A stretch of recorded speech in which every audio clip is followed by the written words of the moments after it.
If you're an aspiring entrepreneur or a new entrepreneur and looking for some tips, this episode is for you. This is the Guiding Voice podcast series, the Guiding Voice for a better future. Folks, I'm your host, Navin Samala, just a fellow IT professional on a mission to shape the careers and lives of millions across the globe. And through the Guiding Voice, we drive conversations that matter, conversations that add value to your life and your career. And successful leaders across the globe share their knowledge and wisdom with the world so that our audience will acquire more knowledge by tuning into our podcast per every minute than any other podcast in this space. Thank you so much for joining me today. And I'm extremely pleased to announce Chris Saunders and Frank Bailey, founders of Nerdpreneur podcast, and super excited to have them part of today's show. Chris and Frank, hearty welcome to the Guiding Voice, and I'm really excited to have this conversation. Thank you for being part of our journey. Yeah, thank you, Naveen. We're very excited to be here and talking to someone who's the farthest away person we've talked to in our journey in podcasting. So excited to be here. All right. Yeah, same here. Without further ado, probably I'm going to switch the questions, between both of you. And Chris, I'll go with you first. Can you briefly share your career journey? Wow, my career journey, I started in a factory, weirdly. I used to route what's called routering. You push a piece of plastic along a spinning blade. I did that over and over and over again. And then I said, I'm not going to ever work in a factory again. Nothing wrong with that work. I just didn't want to do that. And I missed this. I had this entrepreneurial thing I wanted to do. I started selling knives, weirdly. Like I got recruited into a job where you sell knives. Basically, not really door to door, but like you go to people's houses, you cut up some stuff, rope and leather and things, and people loved it. And I did that for a long time. I'm talking like 13, 14 years of my life. I did that, just learning sales, eventually recruiting, and eventually becoming a manager. And then I wound up moving into digital marketing after that because those skills super transferable. And now I work for a guy named Jeff Walker, and we started creating this podcast, Nerdpreneur, because I noticed all of these people who were nerds basically turning their passions into businesses. And since then, we've been really launching this podcast. So that's a kind of very brief version of my history in the company or in working. All right. And Chris, can you also share the top 3 things that have helped you to be successful in your professional life? I thought about this. First thing was, I think, pushing past discomfort. It's one of the things that really I found works for me many, many, many times. Where most people are willing to give up, I'm willing to push past that point a little bit further. And I think that's where you get all your skills. That's where you get past where people would normally expect. And then people are surprised when you all of a sudden get results. And so I think pushing past discomfort is one of the first things. I think the other one too, I'll say, is see people how they could be and not just how they are. And that means including yourself, by the way. So I think it's really important to see people how they could be, because a lot of times, you see people how they are, and people love it when you can see them for bigger, better than what they're doing right now. And I think believe in themselves, and it helps them a lot too. And the next thing is just trust yourself. I had to trust myself a lot of times. Anytime I stepped out into any sort of path that was, say, sales or management or a new level of development, I've always had to ask myself, do I trust that I'm going to actually get the results to do it? And it's really important, I think, that you be willing to bank on yourself and say, man, trust yourself and go for it. See people how they could be. That's quite a profound statement, and I really loved it. Now, Frank, over to you. Can you briefly talk about your career journey, please? Yeah, I'd be happy to. But first, I have to respond to something Chris said, because Chris, I loved these points. And this is very much how Chris and I do our interviews. It's like there's very often someone tries to say something and go in one direction. And I say, no, wait. I want to go back. So I'm going to do that right now, as per my usual. But Chris, I thought I haven't really heard you say it like this before, and I really liked it. And I think they're so interwoven in such an interesting way that I wanted to highlight that really quickly, because if you can see people how they could be, you can also do that for yourself, like you were saying, see how you could be. So then that means you have to then push yourself to go into this place of discomfort in order to become that person. And then when you're out there, it can be scary, but you still trust yourself while you're there to get through it. And it's just, I don't know. Did you plan that, man? Yeah, man, of course. I plan everything. No, I've been planning it my whole life. No, it's like I had to really think through it. Like, I love that question of like, okay, what are 3 things that really helped you? And I had to discern it, because I could say any number of things. But really, when I look back, 3 things, core things that really I've learned and continued to use over and over and over are those 2 things. And they really help anywhere you go. So, thank you, I guess, for appreciating man. the answer. Heck yeah. Cool. But yeah, Naveen, to answer your question about me, my career journey a bit. So Chris and I have a lot of similarities and overlaps, but the start of our stories is different. So I started off not really knowing what I wanted to do, and then in as far as professional, but I knew that acting was going to be in it. So I was very committed ever since I was 10 years old. I knew I was going to be an actor. So I pursued acting amidst other academic endeavors. And eventually after college, I pursued that professionally in film. I had some success, but ultimately it wasn't the future that I wanted for myself, because that's a very challenging hand-to-mouth kind of career. And as you get older, it's not the kind of thing that's great for starting a family. And I just knew that. I didn't have a family to take care of, but I just knew that down the road that would be a struggle. So I didn't really want to deal with that. And plenty of people out there are totally fine with it, and they're prepared for it. But I just knew I didn't want to do that anymore. Something had changed. So I switched. Starving artist syndrome, right? Yes, exactly. The starving artist is. I forgot to mention, I took theater as well. And that's why I was like, oh man, I totally get that. Neither of us wanted to be the starving artist. It's not, I love art. I love performing. I love acting, but like, I also like having a fridge full of food and having some actual nice things around, maybe driving a nice car. So I think it's important to have a little bit of cash coming in. That's my advice to people. Don't do theater. No, do theater, but don't expect to get paid a lot. That's all. Exactly. Don't expect it to be a easy path, and don't expect it to be one that makes sense to everybody else. That was a big one. Then from the acting world, I switched into business. I went back to school. I pursued a business degree, and I wanted to work in video games. And I'm very passionate about video games, and I wanted to get on the business side of it. And that was very, very hard. That industry, for any listener that is familiar with the video game world or that kind of tech world, like studios in general, it is if you're not a developer, if you're not on the creative side, the technical creative side, it's going to be very hard for you to get a job. You could try project manager, which is what I eventually tried. But ultimately, I was like sales and marketing guy. And it was for a small indie studio. And that was very exciting because it was VR. It was at the time that VR was cutting edge back in like 2016, 2015. So that was really cool. But there wasn't enough opportunity there for me. So then from there, I switched just naturally how jobs went, finding a job. And now I work in the construction world and hardware world. And I sell at a sales agency, but specifically my role has transformed into creating video content. So I'm getting well-versed with the technical and the creative side of making videos for manufacturers to help them sell their product. Excellent. And then, yeah, Chris and I now do this podcast together, and it's a great side project. So how many folks have you interviewed so far on your podcast? 13. Yeah, we've had a solid 13 interviews that we've done as far as proper nerdpreneurs, right? Like we probably should define what a nerdpreneur is in order for people to know Chris. what it is that we're interviewing, right? Because go for it.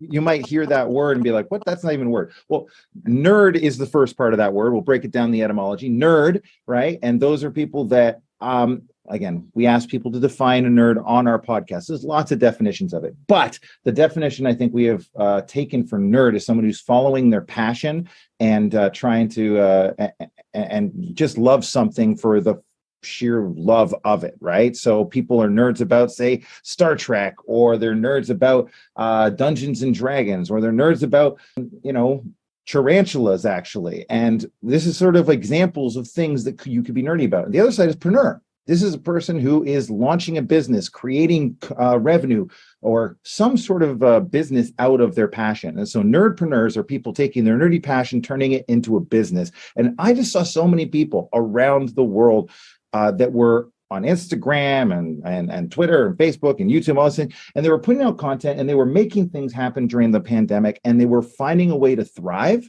and they were making, in some cases, more money than they were during before the pandemic, right? When they had real jobs with quotations, right? And so this, like, people wind up making crazy results happen, and they're doing it with something they love. And I'm like, we want to highlight and showcase these stories. So weirdly, I just sort of reached out to a few people, and not expecting that everybody would say yes, but some of the guests that we got on were like, holy, yeah, we'll do it. Sure. We'd love to. Because I don't think a lot of people are necessarily highlighting these level of stories. And there's so much you can learn from what people have done in their journey to get from being someone who is working in a regular job, or maybe wasn't working at all, and then taking those steps to become a nerdpreneur who's not only having a thriving business, but is doing it in alignment with their values and with their thing that they're passionate about. In fact, I would say I've interviewed over 50 young entrepreneurs, and out of them, few of them are they fall into this category of nerdpreneur, and I'm really impressed. It is so attention-grabbing word, right? All right, so let's take a step back, and Frank, going back, I would like to learn from you as well. What are the top 3 things that have helped you to be successful in your professional life? Yeah, for me, a big one that I have recognized is just a willingness to learn, and knowing that whatever you do, there's going to be learning in the journey. You're going to have to be ready to sit down, study independently, and acquire skills.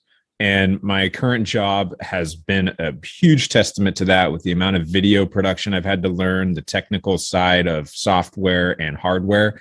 And that has been just a great asset to myself, that I'm comfortable with learning and that I like it. So this next one would be my community and people that I can lean on. I think this is something that people often talk about, but also don't, in a weird way. So I just wanted to bring it to the top that people that I lean on whenever I need to have been huge sources of inspiration, guidance. My boss at my current job, I work at a small company of 7 people, and my boss is super knowledgeable. He's got a great eye for detail. And so people like him, and even my parents, they're just great sources of people that I can lean on. And then my communication skills. That has been a huge help in just anything I've taken on. And I think that ties into very much something that Chris and I often talk about, is like our sales mentalities. When, in sales, so much of it comes down to your soft skills, your people skills, and being able to read people and communicate with people. And for me, the communication has been huge. There's been other barriers for me individually in that arena, but communication, whether it's written or visual or presentation, I'm pretty strong in those areas, and it's been an asset in any industry that I go into. So if anyone ever wants to work on a skill, communication is an excellent one, but it's also a tough one because it's not the same for everybody. It's not like math. It's not like learning formulas. It's different per person. Completely resonate with you. And communication is something which we have to refine on day-to-day basis. And every person is different. We have to deal with emotions as well. And one other point which I would like to highlight is about the community part and the support system that we are surrounded. Many a times we take it for granted. Very rarely we tend to acknowledge, the kind of ecosystem which is actually one of the reasons for our success and all. So thank you for bringing that up. And it's Chris, such a key thing. Yeah, go ahead. Well, I was just saying, it's such a key thing.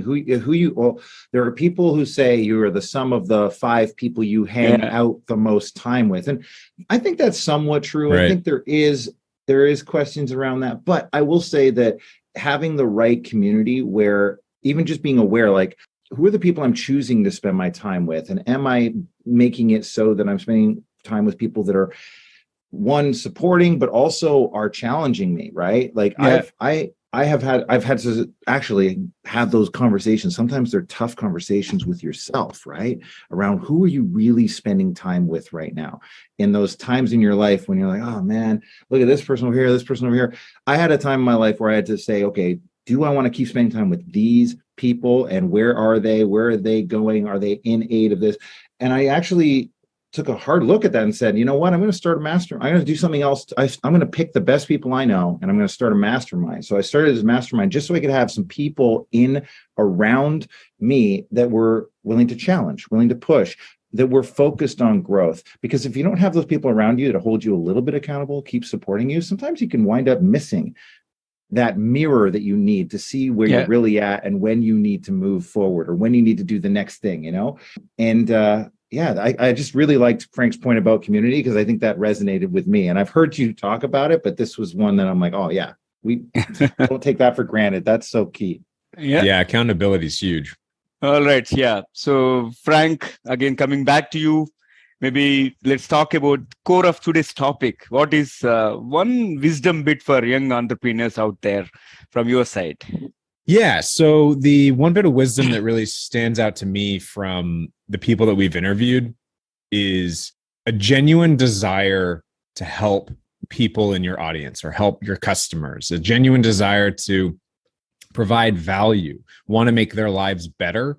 We saw this with one person that we interviewed that really shined a light on this. And then I saw this thread through almost everybody.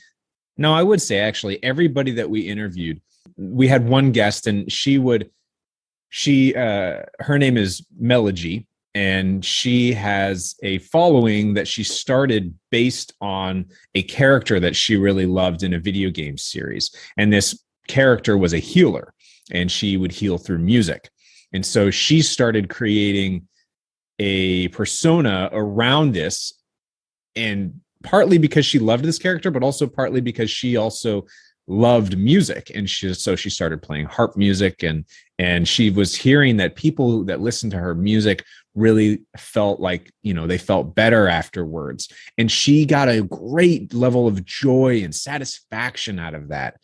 And we've heard similar things from other people that when they get this satisfaction about helping others, they get their passion is reignited. It's fueled to keep going. And I think that when people find something that actually gives other people value and that other people appreciate, and then when they hear that appreciation, they then are fueled. I think that that's really important to find something like that.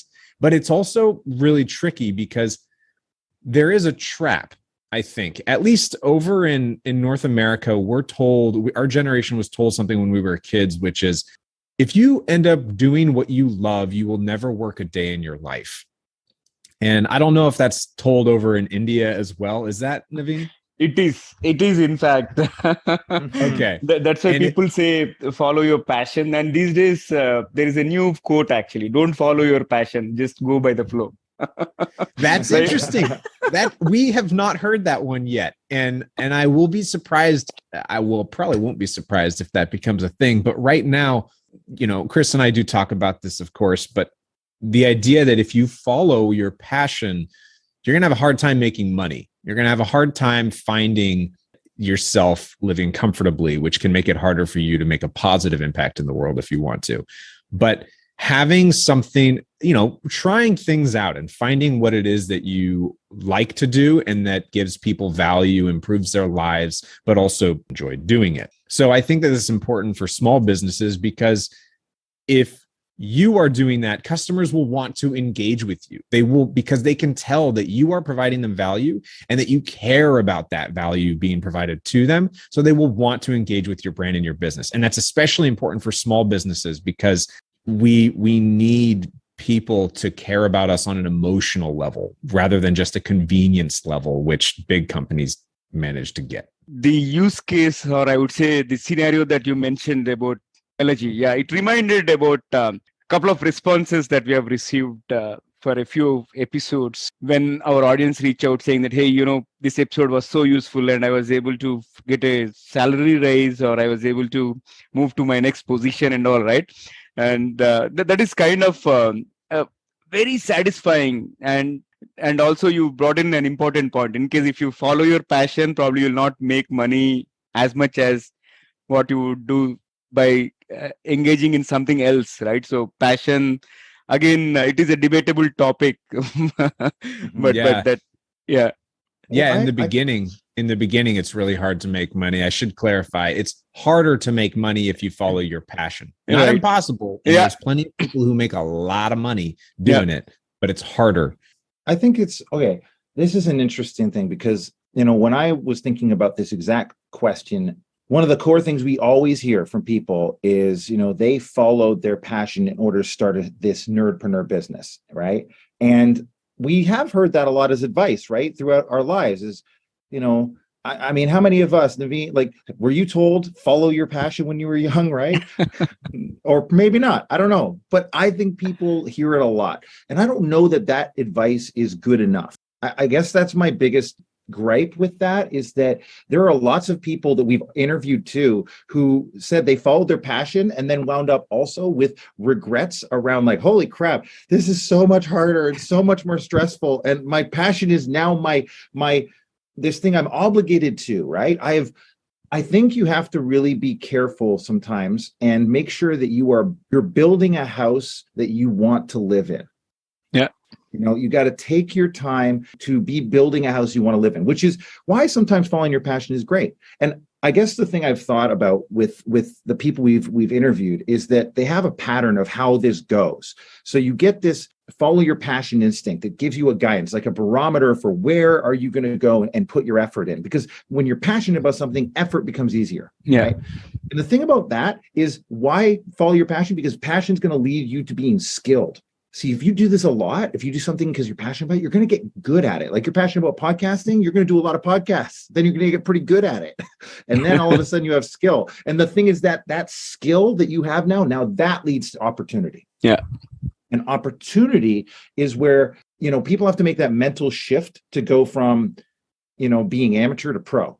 Yeah. I'm going to start charging for this, right? You may, like, we had this guy who is a LARPer, and I'm not going to get into what a LARPer is. That's too much for this podcast. But let's just say he was very skilled at manufacturing these masks, okay, for people who LARP. And people around him started saying, wow, I love your mask. Where can I get one? He's like, well, I make them. And then they say, hey, well, could you make one for me if I paid you? And now that's opportunity. He has to make that mental shift to being like, I could make this a business. And then you have to get that first sale, right? And that first sale is proof of concept. And I think once you get a first sale, then you have to think about process. How are you actually going to do this consistently? So creating a consistent process, and then from a consistent process, then it leads to scale. So your passion is enough to get you started. It's not enough to get you down the way to being a nerdpreneur. There's a lot of other things in the way, or that you have to make links to. But following your passion is a nice barometer for where you might want to start. Mm-hmm. Yeah, excellent point, Chris. Chris, on that note, I also want to move to my next question, and this is to you. And what is one common mistake?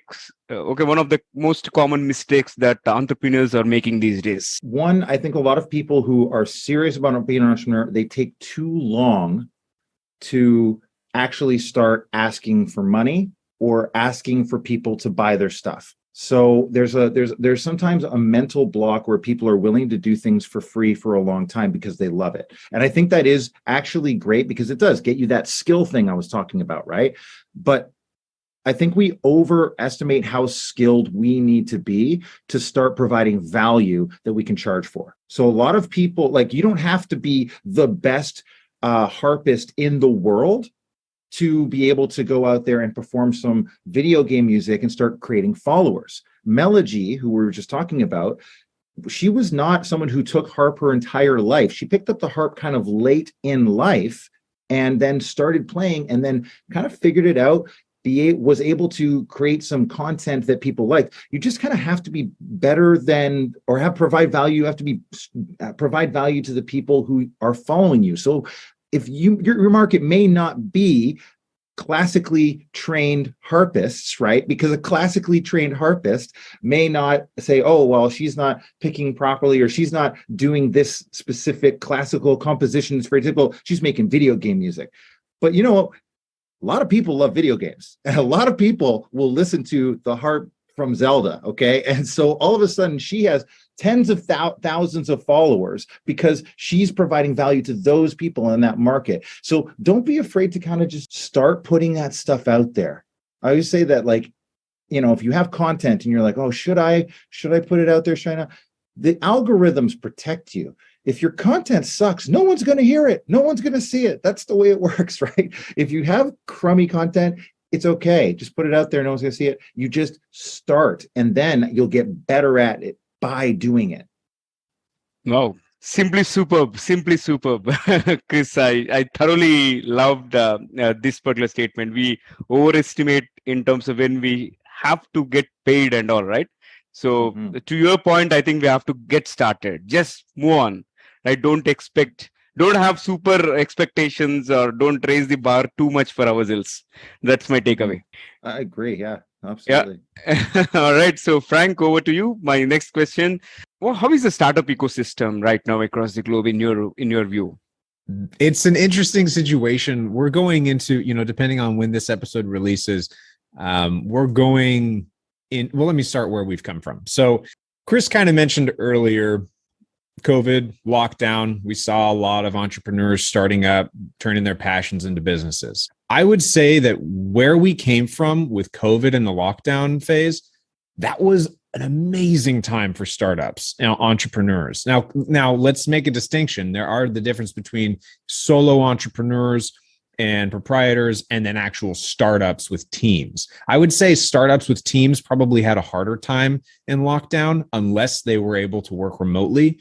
But I would say that entrepreneurs, as far as a solo gig, they were able to really, really make some big moves, because TikTok got really big over here, and that was huge for entrepreneurs. So in general, lockdown was great for people who are starting up. It was great because people were on social media, and if you had time to make content, people would see it. A lot of people would see it. And we saw this in a bunch of things, and that's nothing new. So I won't go on about that.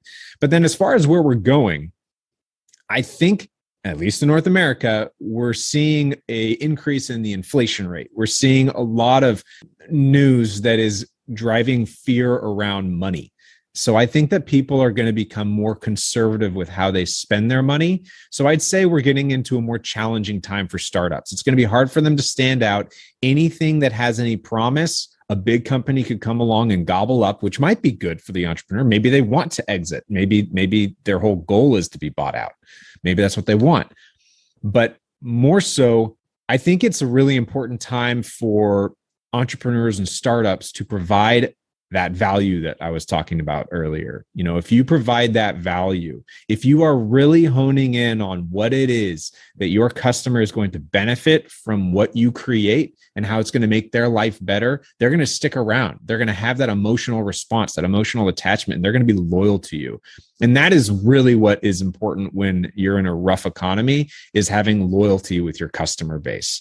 It's either if you can provide loyalty, or like if you can earn loyalty and provide value that way, or once again, if you provide that convenience, which big companies are doing. If you can provide that convenience and low cost, you're going to keep a lot of people, but they won't be loyal to you. They'll turn on you as soon as you get a bad headline in the newspaper. But if they're loyal to you, they'll stick around. They'll pay the prices because they love what you're doing and they believe what you're doing. So I think that ultimately in this ecosystem, focus on providing that value, double down on providing that value and retaining the customers that you already have, because retaining customers is takes much less energy than getting new customers. Mm-hmm.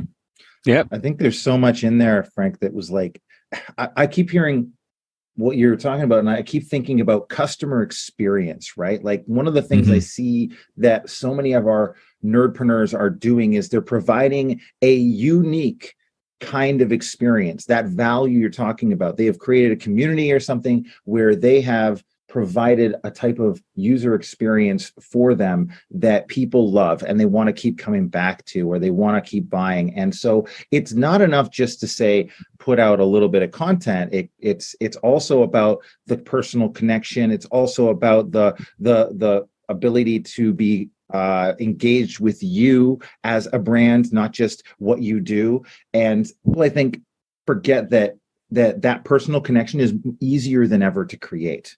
Than because of social media. And we heard that over and over and over from people who were starting up their own companies. That like the way they started, the way they grew was a grind. It was a lot of, hey, I'm commenting on posts, I am reaching out to people directly, I am, trying to connect with all these people in a powerful way so that they get a experience with me that is unique. And it maybe wasn't as conscious as like, oh, I'm giving this experience, but a lot of these people who comment on someone's post and then people say, oh, wow, I'm so happy that person commented. Oh, that person responded. Like they get this rush of like excitement from interacting with that person that gives value. And now it's more about creating that experience for them so that they have that personal connection. And I think that really is the new kind of model, or one of the new models for startups right now. Yeah. In fact, value addition is something taught in the lean principles as well. It starts with define the value. And me being a lean enthusiast as well as an evangelist, I'm completely echo with what you guys have mentioned. And on that note, I would like to add one more point, guys. So if you have one loyal customer, he might bring you 10 more new customers. But if you have pissed off one customer, he or she will take away 100 customers away. So true.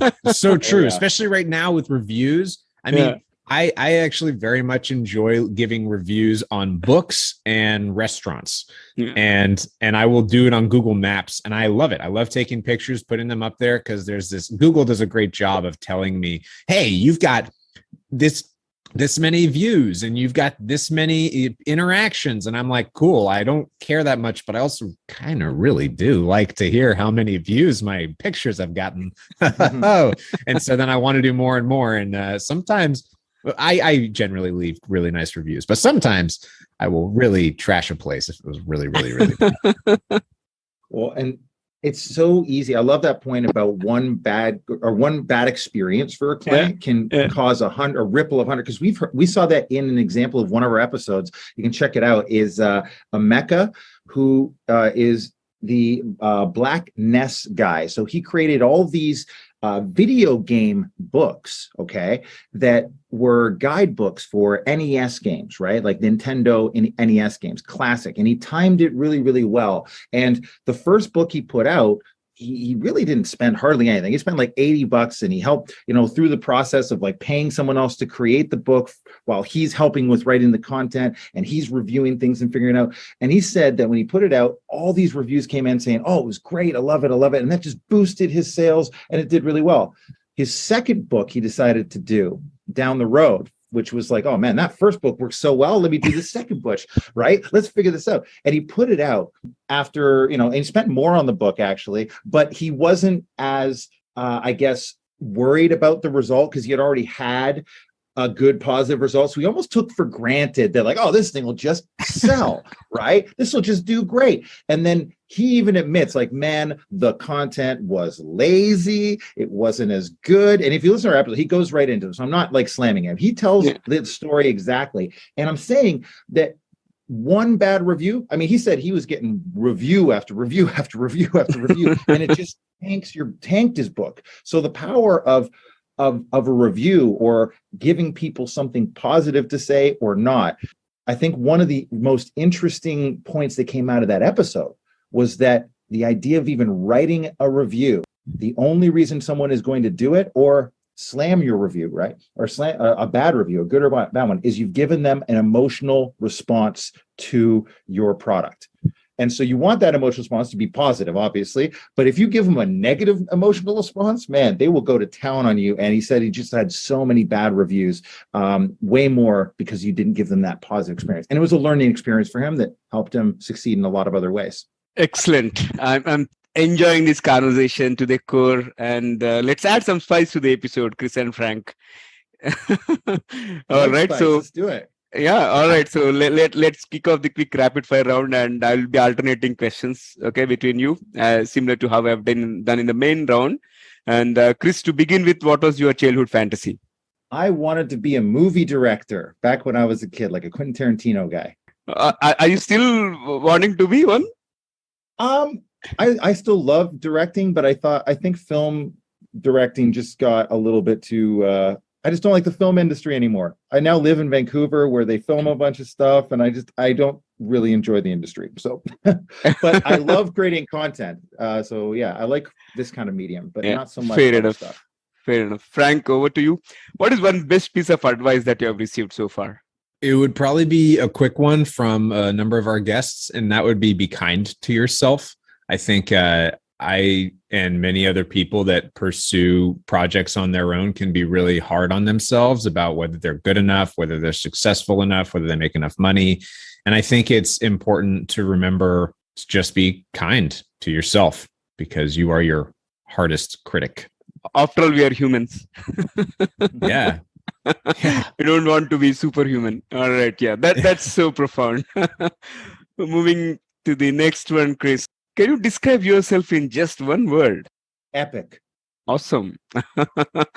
Wow. You didn't hear me laugh, but it's so much like Chris to choose that word. I'm going to say this. I don't know if you were about to, Chris, but Chris has one of his big projects has been this persona and not persona, it's an account. He has an account on Instagram. It's called Professor Epic. So I wanted to provide some context that there is that's why I find this funny, is because yes. If anyone ever asked me to describe myself in one word, I have to say epic. If I'm Professor Epic. You do. It makes total sense. But I should have seen that coming, but I didn't. And it just kind of felt like a slap in the face. Like, even after all these podcasts, I can still surprise you with an answer, Frank. You still do. All right, Frank, moving to the next one. What is something new happening in your life right now? Yeah, a big one is that I'm getting married. I'm actually, I got engaged this last summer, and I am going to be getting married in a couple of years, probably. The ceremony will actually happen probably this summer, but as far as like a larger celebration, it'll be in 2 years. And that's of course a really big thing, because there's just a whole lot of planning that goes on there. That's the big thing that comes to mind right now. Aren't you scared about your marriage? Oh, of course. There's always something to be scared of, man. Like for me, I've always got one thing that is making me anxious. Or actually I should say I always have at least 10 things that are making me anxious. Say one, Frank? Yeah, that would be nice. That would be a great life. Yeah. Only one thing. All right. Excellent. Let's move forward. Chris, on a scale of 1 to 10, how good are you at keeping secrets? I am probably I probably am like I want to say a 1, because I share everything with people when it comes to like, how do you do this? Or how do I get to this result? Or how do I get this? But that also makes me feel like maybe they think I'm untrustworthy. So don't tell me any of those juicy secrets. But I'm trustworthy. If someone gave me a juicy secret, I could probably keep it locked in the vault. Well, hold on. What about this, Chris? If a buddy tells you, hey man, like I did this thing, I feel really bad, don't tell so-and-so. Are you going to tell so-and-so? No. Okay. No. Most likely, unless it's some form of like harmful thing. Again, like so-and-so, what could it be? I don't know. But generally, if someone says, hey, keep this to yourself, I'm going to keep it to myself. But if somebody's like, how the heck did you get to this result in your life? I'm like, oh, let me tell you, let me just write it all out for you. Because I won't, if I think it's going to help someone, I will share everything. There's no secrets in going after success. Quite interesting. All right. So moving to the next one, Frank, the place you most want to travel. Yeah, I actually want to head over to Asia, Singapore, Southeast Asia. And then from there, visit Australia as well. I have not been to that part of the world yet, so I really want to go there. Mm-hmm. Yeah, Singapore, I have a friend over there, and it's just so exciting. With the pictures I see, I'm just like, oh man, that looks like a fun time. whole lot of culture over there. Yeah. So yeah. Wonderful. So wish you all the best on your journey. And this one is going to be last one for the rapid fire. And I would like both of you to answer this one by one. And I'm okay with whichever order you want to proceed. But here comes my question. What is one fantasy gadget that you'd like to see or invent yourself? It is, okay, I want something that is essentially like a sticker or something like that I can tear off and put on things in my home that I can hit a button on like my fridge or on this thing that gives me these little stickers and it'll make a sound. Just so I can find things, because I have so many things like, okay, my TV remote, I just don't know where it is sometimes in my house. And so if I had a little sticker on the back, it has to be small. It can't be anything that like, oh, you have those Apple tags, but they're these big honking things and you can't attach them and you have to duct tape them. I want a little, the technology is not there. We need little tiny speaker, little tiny sticker. Just put it on the back of things that I want to find, whether it be my keys, my cell phone, my whatever. And then the rest of it, the thing that actually gives a sound is attached to my fridge. You press the button and it beeps. Saves me so much time when I'm looking for something. I would love that. I've been thinking about this for a long time. Excellent startup idea, indeed. Yeah, I don't want to do it. I'm not a tech guy, but if somebody could do it, I will invest. Right. So, how about you, Frank? Yeah, so I'm going to go with my original one because I still really like it, which is creating. So it's also very, Chris will appreciate. It's very much something that you would see in Dune, which Chris is a big fan of. That movie and the book, but it's moisture collection nets. So specifically, I grew up in Northern California and they've been having a pretty serious drought for the last 5-6 years. And there are certain parts along the coast in California that get a lot of fog. So there's a lot of trees that take in the moisture that way. But what I would like to see is some sort of, I forget what it's called, but there's various kinds of fabric that are synthetic and they have moisture that clings to them really well. So what I would want is very slow moving nets in the air, and net is kind of probably not the best term, but it's like a sheet and it'll collect the moisture in the air and then it'll trickle down because the net would be vertical. It'll trickle down to the bottom and collect this water. And I think that would go a long way to helping natural bodies of water, natural creeks and rivers that are really dried up right now. And actually, this technology has been started by a team, and they're down in Chile, I think. But it's still very young. It's still very young technology, and I'm really hoping that it gains popularity and makes its way all the way up the west coast of North and South America and beyond eventually. But got to have the right climate. But anyway, that's what I want to see. I want to see that take off. Wow. Excellent. And it is going to add a lot of value to the nature, right? And indeed. Yeah. Wonderful. So I thoroughly enjoyed the rapid fire, and let's flip back to the mainstream. And before I let you guys go, one final question. Again, you can alternate. What will be your one piece of advice to those aspiring to make big in their careers or lives? You can choose either of them.